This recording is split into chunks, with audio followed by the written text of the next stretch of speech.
Et la deuxième question, on a observé sur les réseaux sociaux que Africa Corps aurait négocié son départ avec l'Algérie.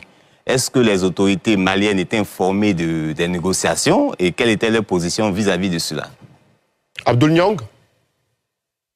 Bon, je commence par la deuxième question. Il paraît que les Russes ont abandonné le Mali. Il ne faut pas oublier que dans le Sahel, la guerre se mène dans un champ immatériel. Ça, c'est celui de l'information.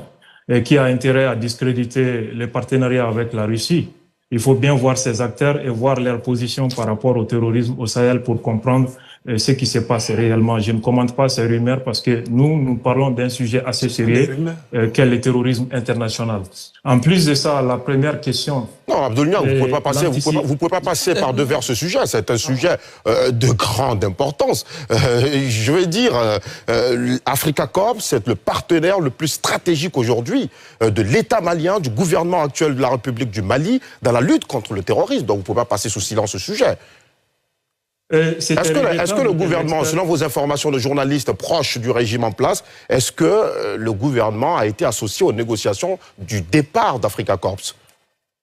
Est-ce que vous avez la preuve qu'il y a eu une négociation? Donc, c'était pas prudent pour l'expert de venir sur le plateau. Très bien. Alors, on va reformuler. Excusez-moi. C'était pas prudent pour un expert de venir sur le plateau raconter cela sans consulter la page officielle de Africa Corps qui a publié les vidéos de ses interventions en direct. On va reformuler. Vous avez vu combien de terroristes ils ont abattus et combien de véhicules ils ont détruits, dont des véhicules blindés. Abdoul Niang, on va reformuler. On va reformuler. Permettez qu'on reformule. C'est important de ne pas passer sur le sujet. Est-ce que Africa Corps aujourd'hui est vraiment parti du Mali? Est-ce qu'ils ont quitté Kidal? Il faut demander la preuve à ceux qui tiennent ce discours.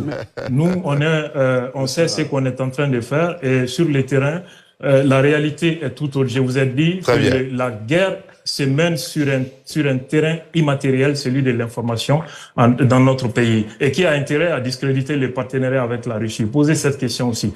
Deuxième question, ils essaient de mettre en doute la capacité d'anticipation, c'est-à-dire les renseignements. Et je pense que le patron des services secrets ivoiriens ne sera pas content de vous si vous entend dire qu'il a été incapable lors des attaques terroristes contre le Grand Bassam. C'est ignorer complètement la nature de ces phénomènes asymétriques et la nature de l'ennemi qui est adaptatif également. Est-ce que vous pensez que le 11 septembre est l'indicateur de l'incapacité des Américains à protéger leurs citoyens? Est-ce que vous pensez que la France a été incapable de sécuriser ses citoyens parce qu'il y a